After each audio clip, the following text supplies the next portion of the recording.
Hi, this is Natalie Hoffman of FlyingFreeNow.com, and you're listening to the Flying Free Podcast, a support resource for women of faith looking for hope and healing from hidden emotional and spiritual abuse.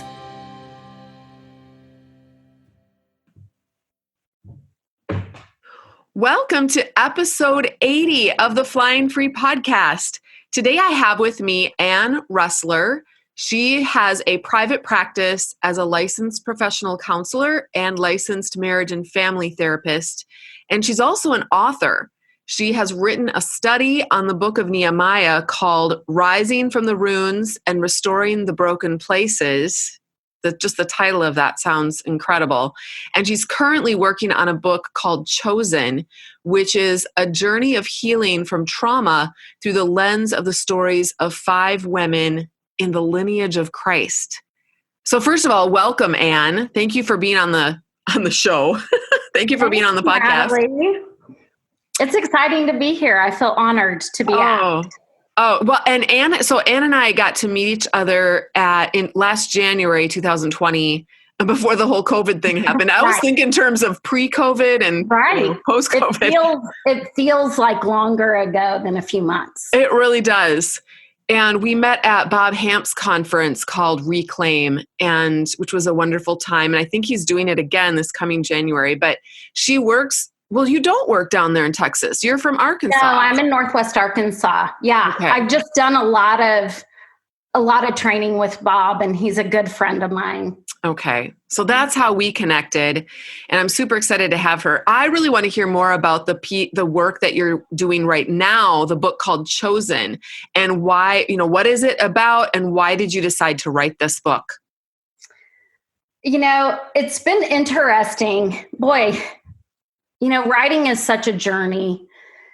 And this actually, God started birthing the idea for this study even before I was in private practice. And I began to notice, as I studied kind of the 5 women, noticed okay, in this line of patriarchs, these women are named. I wonder what is so important about their stories. That they're pointed out. And I just began to notice the trauma stories that each of their lives told, and what they really walked through to heal. And I began to see how much their stories really reflected so many things that women in our age walk through. Their stories represent things like abuse, represents being a single mom.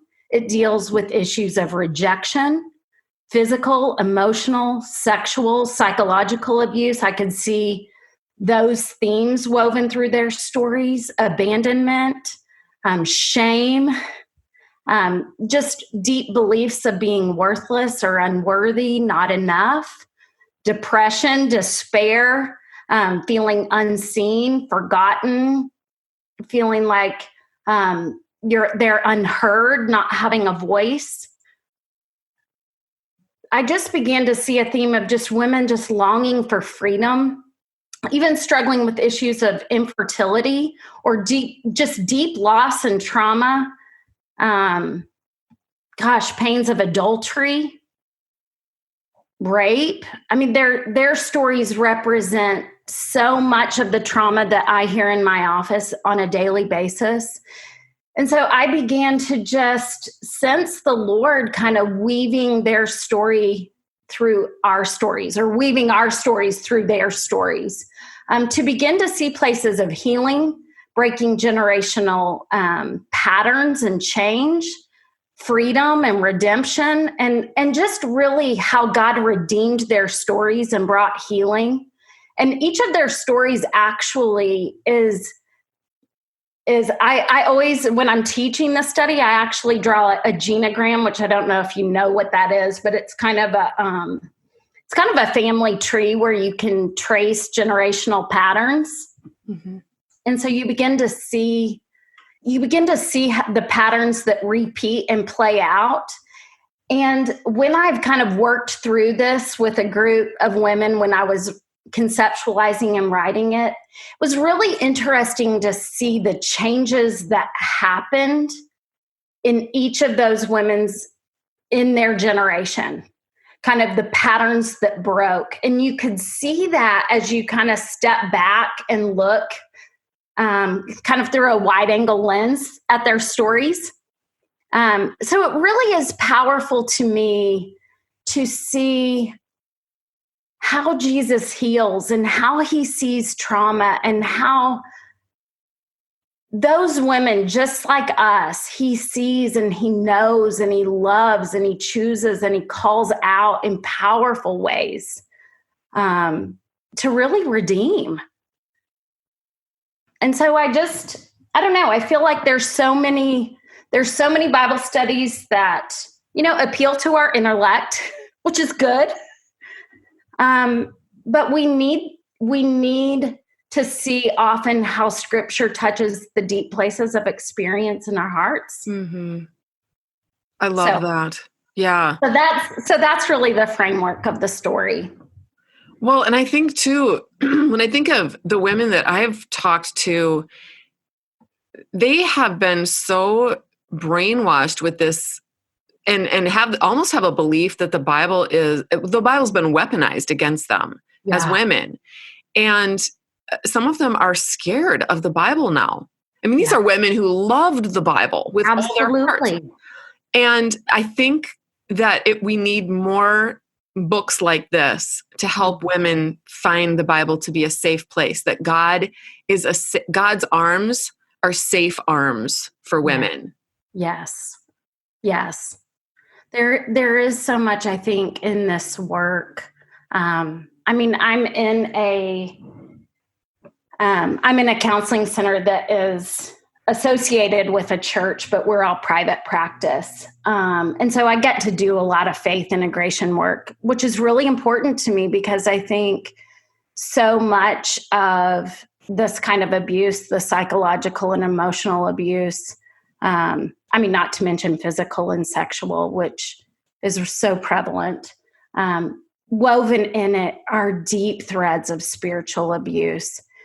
And so, just to your point, so often I feel like sometimes the beginning of the work is healing an attachment wound with God, so that there's a safe anchor for the healing process. Because that attachment, first and foremost, has been just, destroyed in so many ways. That God doesn't feel safe, that God is kind of a picture of an abuser in many situations. Yeah. Okay, so it's so funny because you touched on two of the things that I wanted to talk with you about. You've already touched on them, but let's go into them deeper. I was just wondering if there were some more. So my audience is mostly women of faith who have experienced a lot of emotional and, like you said, spiritual abuse. I feel like if you are a woman of faith and you're experiencing emotional abuse, the spiritual abuse is just like woven right into there, like part of it. Absolutely. It is part of it. Yeah. So what are some of are there obvious patterns that you are seeing in your practice that just keep kind of repeating themselves over and over again every time you get a new client, where you can almost, I guess I'm just looking for patterns that you see. And the reason why I'm asking this question is because a lot of women, especially let's say someone's just first listening to this for the very first time, they really think they're the only one. I know I did. I thought I was the only one. And I just want people to know that this is a thing. It's it's prevalent in the church, I believe. Yes. And because of the underlying theology that's kind of taught. Yeah. And so I think emotional abuse is sort of like normalized almost. Mm-hmm. I'm just wondering what you're seeing in your office. Well, I think, yes, I 100% just agree that it is so much. Sometimes it's so hard to recognize. And I think that's why even sometimes it's hard for people when they're coming in to even recognize it as abuse, because they feel like they're the crazy ones. Like, why am I just not getting this? Right. And why do I not experience the freedom that supposedly we're supposed to feel as a believer, right? I mean, I'm just trying harder to do more. And I think I notice it more in where people have grown up in real legalistic traditions. Yeah. Where it's very authoritarian, very performance driven. And often, even that setup is often attached to family of origin stories, which makes that feel normal. Yeah. Where performance is what's valued, performance is how you feel loved and accepted. And, I think there's so many core lies that settle in attached to family of origin experiences, sometimes that kind of are the setup even for getting into abusive relationships or marriages, and even spiritually abusive systems. Not always, for sure. But I think about, the core lies that set up, like real common ones, like I'm not enough, I don't matter, I'm not important, I'm unloved, I'm not valuable, I have to be perfect. Those are like real common, just deep core lies that I often, I think of them kind of like a contact lens over our heart. And those are not our core beliefs, are things that, as I listen to women's stories in therapy, I'm listening to those kind of themes to put in a context, because I think those beliefs are like a contact lens over our heart, and we see and perceive relationships through those experiences. Through those beliefs. And we experience God through the exact same lens. I don't take out a certain pair of contacts and put in another pair with God. Right. And so I experience God through feeling not enough, through feeling unloved. And so even if I've grown up going, Jesus loves me, this I know, for the Bible tells me so. Mm-hmm. I may know that in my head, but it's not congruent with what I believe in the deep places of my heart. But those beliefs are attached to deep experiences and events, and often traumatic ones, or family of origin experiences, or marriage relationships that repeat over and over, that just continue to confirm that lie. Yeah. In a way that the roots just go really deep.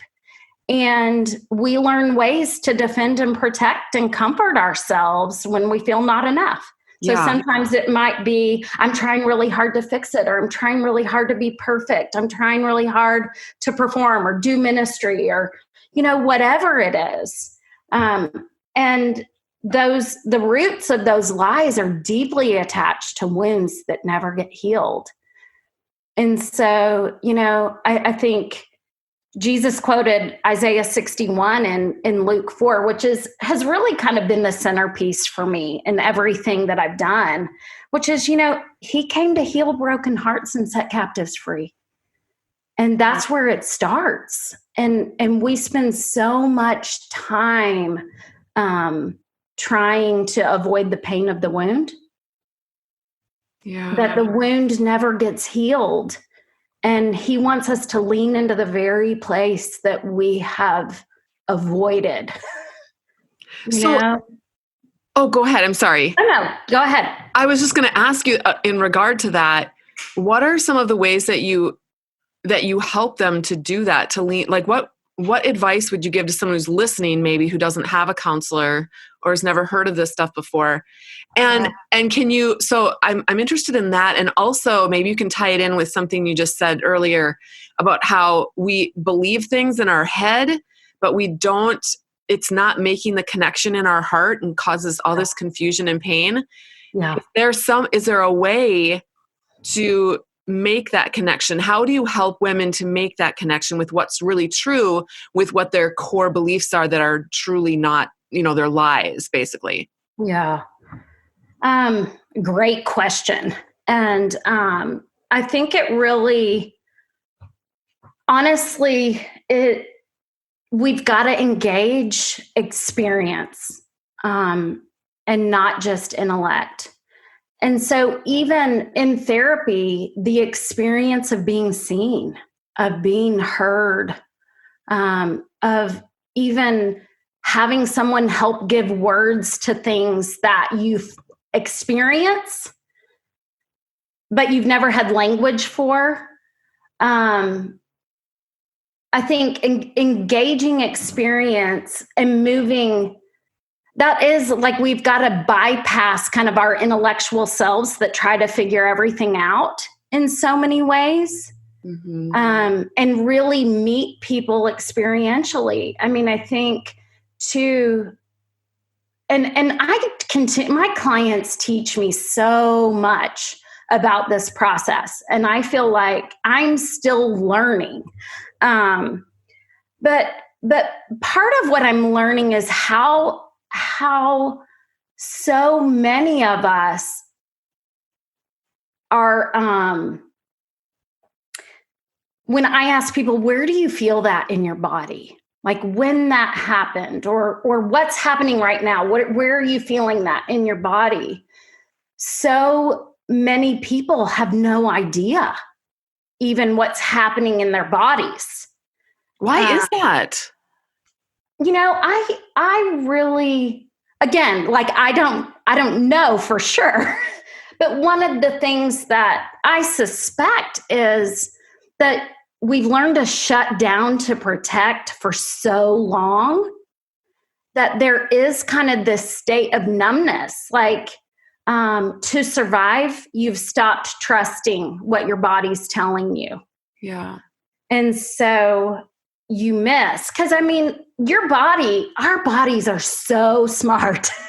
Right? They hold and store our memories and experiences. And so that's why sometimes you'll have a visceral reaction to something, but you won't necessarily have language for it. Yes.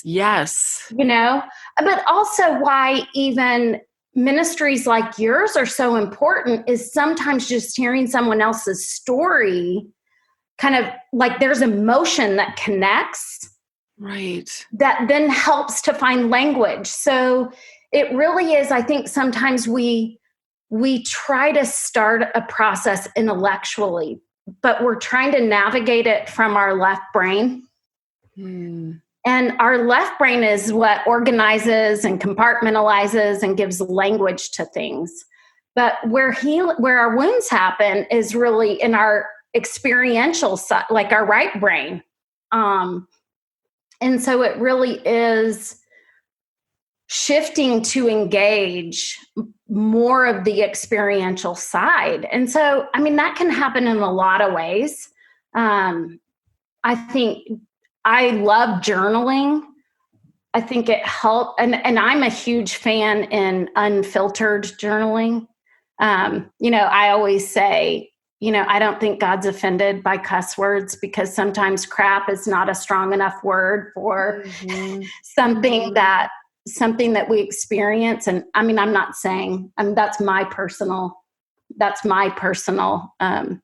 belief with God. And so people may disagree with that. That's totally fine. I'm not trying to be offensive by that, but my feeling is, God is in the business of cleaning out wounds. And so he's not scared of the infection. Right. He's not scared of the pus that needs to come out, that's messy and, doesn't present all nice and clean. Amen. And so I think it's important for women to feel freedom to begin to explore and engage their own stories, to have permission. It's amazing to me how many times my clients are like, I just need permission to do it. Yeah. And maybe that's attached to kind of the authoritarian kind of structure, right, set up in their souls. Yeah. And so sometimes they need permission to engage their stories. So I think, and there's a lot of, I started EMDR training right before everything shut down. So I didn't get to finish it.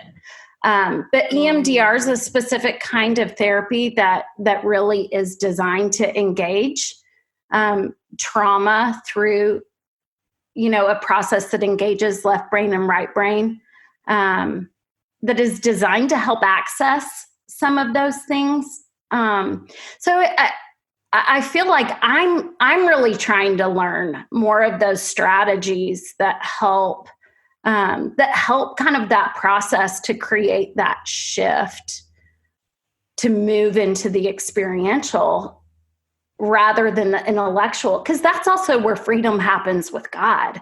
Yeah. We can know about something and never experience it. Yeah. And I think that is unfortunately a huge, I kind of even want to say a majority of believers. And that might be a stretch. I see a skewed population, so that may be reflective in that statement. But and those people are listening to this podcast, though, so we're all seeing a skewed perspective. But I want to say this. I grew up believing or being taught that emotions were bad. Strong emotions were unhealthy and indicative of a lot of weakness. And so I actually had EMDR therapy. I'd had several years of counseling before that really didn't do anything. It was just me, it didn't do anything. I found out later that I had been seeing people who were not actually licensed. So, so be careful if you're listening to this. Difference. Yes. Make sure. Yes. So anyway, but I did finally find a real counselor, but she did EMDR therapy, and it was, I think I only had like 6 or 7 sessions, EMDR sessions. Yeah. And there was so much breakthrough in just that few. We just jumped into it because I had already had a lot of other kinds of therapy, but we just jumped right into it. And there was so much breakthrough. I actually just stopped because I really didn't feel like I had anything else to work through. Yeah. And I couldn't believe it. I had been shut off from all of everything in my body and all of my experiences. I had compartmentalized them over here, and then my intellectual understanding of it was over here. And I really did need to bring those two things together. And I needed to cry, and I needed to, re-experience those horrible things, which I kept telling myself, that wasn't that bad. That wasn't that bad. Why do I, I don't need to minimize and dismiss. Exactly. Yeah. And then I realized, it really was that bad. And it really did affect my whole life. And now I need to grieve it and feel it. Exactly. And now I can actually look back on it and go, that was really bad, but I no longer feel it or experience it anymore. You know what I mean? It's not like tied to me and dragging me down anymore. Yes. I think that's so important too. I heard EMDR kind of described as kind of a digestive system for your emotions and trauma experiences. I love that. That it gets kind of blocked. It doesn't move through as we're designed for them to. And so it creates kind of a blockage. And so just the process of EMDR kind of helps kind of just unblock it. And, as you went through it, it doesn't even require a whole lot of talking about it. Right. It is much more for you kind of engaging what's happening for you and making some of those just even connections, pulling those threads together.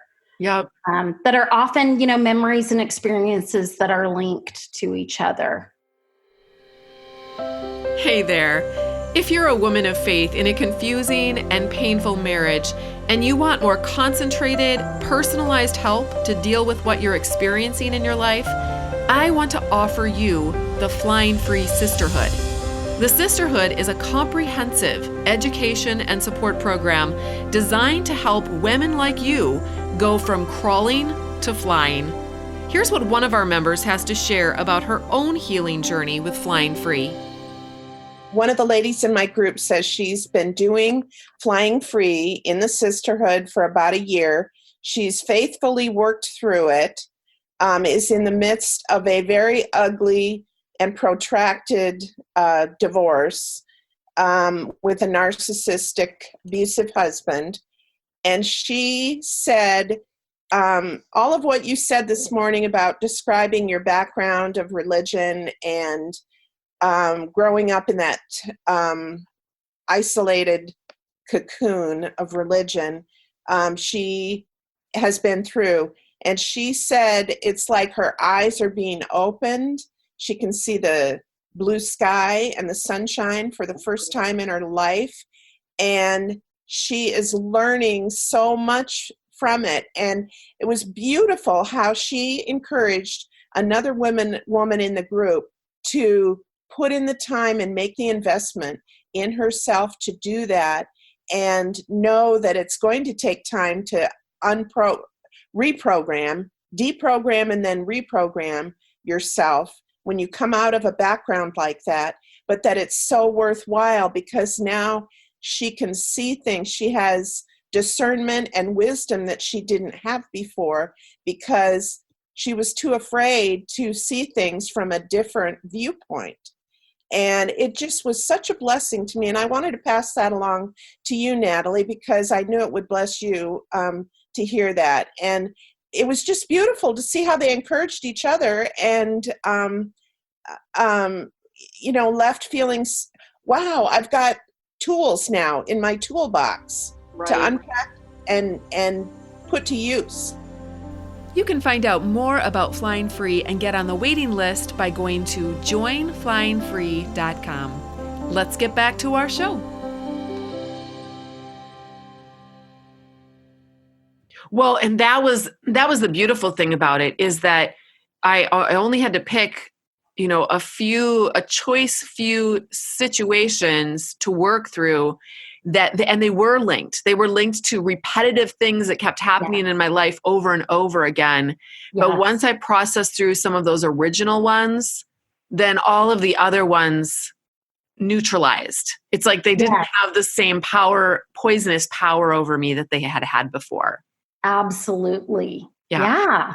It is. So are you going to complete your training then now, or? Yes, whenever it all opens back up. But they moved the second half of the training to Zoom, and I just was like, no, I think I'll wait till we can do it in person, because there's just so much. I mean, there's just so much, I think, in therapy training that you really need the personal experiences, because we were doing it on each other as therapists, and so you just need that. For me, I need the experiential part of it. Yeah. So that I really can, grab a hold of it in a responsible way. Right. Well, we should have you back here in a year and then find out more. Because I know people are fascinated by EMDR and they don't really understand it. And so it'd be good to just have a whole session that just talks about that. I have one last question for you. Yeah. I'm just curious, in your practice, if there's like an age group that you tend to see more often, or is it pretty much across the board? You know what? It really is across the board. Okay. It really is across the board. And, I have clients, honestly, that are in their 60s that, have come out of, 38-year, 40-year marriages. Some of them, the husbands were in ministry. It is. And then I have early 30s, beginning to recognize just patterns of destruction. Something more that I am seeing, and I don't know if this is something, that you guys notice, but that I have just kind of found myself having to say in this kind of day and age where I feel like sex addiction has really, I don't know if it's increased or if we're just a lot more aware of it. But with just the access to pornography and, all of the things like that, I find myself saying to women, your body is not a drug for your husband's sex addiction. And really, that could go both ways. A spouse's body is not a drug for an addiction. I mean, the sexual relationship is designed for safety and mutuality and connection. And I feel like there's been so much teaching in our faith systems that really have taught men need sex and in some ways have totally dismissed a woman's sexuality. Right. That like somehow we're not even sexual beings. And I think in some ways it's blocked even some women even discovering their sexuality. Yes. Because the sexual relationships have been so destructive and have felt so objectified. Yep. That it just feels like this is my job, that there's not the context of just mutual connection and intimacy and expression that it's designed for. So I feel like that's a big part, a big thread, I feel like, that kind of pulls through, all the ages. And so. Interesting. I was just hoping, I actually have seen a little in my group. The majority of the women, I would say, are between, they're in their 40s, 50s, and 60s. That's where the majority of them are. But we are starting to see younger women now. Yeah. And it gives me so much hope because I didn't know, I don't know if I would have gotten out sooner or not, but I don't think those of us in our 40s, 50s, and 60s had any help. We didn't have any, there was nothing out there to help us. We didn't have an internet. There were no books written about this. And if there were, they certainly weren't in our church's bookshelves. Right. Yeah. And so, I'm kind of hopeful that younger women are starting to see it sooner in their destructive marriages so that they can get out sooner, before some of them, even before they have children or when their children are smaller, and get the education and the help that they need to actually live fully functional lives for the majority of their adult life instead of just for the end of their adult life. Although I just want to say this though, I had recently heard this, it drew a picture for me that gave me so much hope, and I want to share this for anyone who's listening who's older. If you think about your life on a timeline of 1 to 100, and I know that a lot of people won't live to be 100, but maybe they will because, we've got a lot of medical breakthroughs and stuff. But those of us who are, like, I'm 53. So if you think about the fact that your first 18 years of your life are not really yours, I mean, they're your life, but you don't have autonomy really before you're out of the home. Right. And so your adult life really begins when you're about 18. That's when you start to become more aware and you start to exercise your autonomy. So really, you only have about, if I'm 53 and it started when I was 18, I'm not sure what the math there is, but it's like 20 some years, isn't it? 20, I'm a counselor, not a 30 years, maybe. Okay, 30 years, about 30 years. But if I live to be 100, I've got, maybe 50 more years. That means that older women, I'm just trying to give you some hope here. Yeah. You could have actually more years ahead of you as an autonomous adult. Living your adult badass life. Yes. Then you have, because we can look back and go, oh my gosh, think about all the years I wasted, in these those shame and accusation messages. Exactly. Like, how could I be so foolish? Exactly. Yeah. We can let go of those because that was our training ground to get us all ready for everything that it lies ahead. Yes. And I just think it's just a way of reframing it that is much more exciting and motivating than just to constantly be looking at the past and thinking, oh my gosh, my life is over. And I was there just thinking, in my late 40s, my life is over, and I just threw it all away on this horrible marriage. And I had wonderful things that I was grateful for about it, like my kids, for example, but still it's just such a downer. But I don't know. Anyway, I just wanted to offer that for anyone. No, that's so important too. And I think, I want to say one of the things, I'm so passionate about this work, because I feel like it's just so missed in the church and in a lot of counseling offices. Yeah. It's so missed. And it breaks my heart for women who are screaming to be heard and continue to just feel like, they're screaming and nothing's coming out, right? No one is hearing. Right. Oh. And so I love the work that you're doing, Natalie. I love just giving a platform and a place for women to connect with each other and to find that support and to find the shared experiences. Because honestly, the rewarding part for me of this work is the incredible freedom when I see these women come in kind of in a shell, and really just the process of them, watching them become and discover who's God's designed and created them to be, is really like, there's nothing like, that's the gospel in action.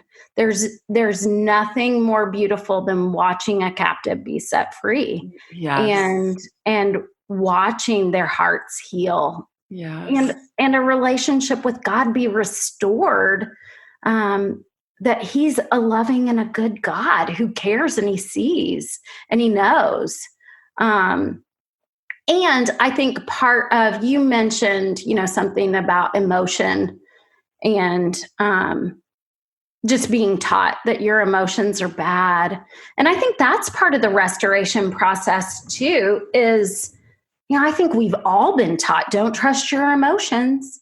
And so that's even part of, like, don't trust the red flags, right? Is dismiss those things and learning to trust what your body's telling you.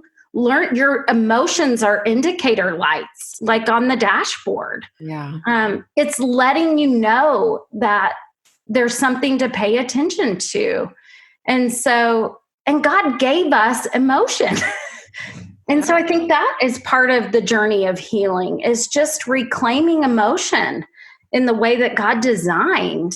Well, and he has emotions. He has emotions. Absolutely. For crying out loud. I know. It's kind of the theology that has been developed around not knowing what to do with emotions. So let's just say we don't have them. Right. Yep. Well, this has been really, really, really precious. I'm so thankful that you came on here. And for those of you who are listening, if you have benefited from this podcast episode, this counseling session, Anne.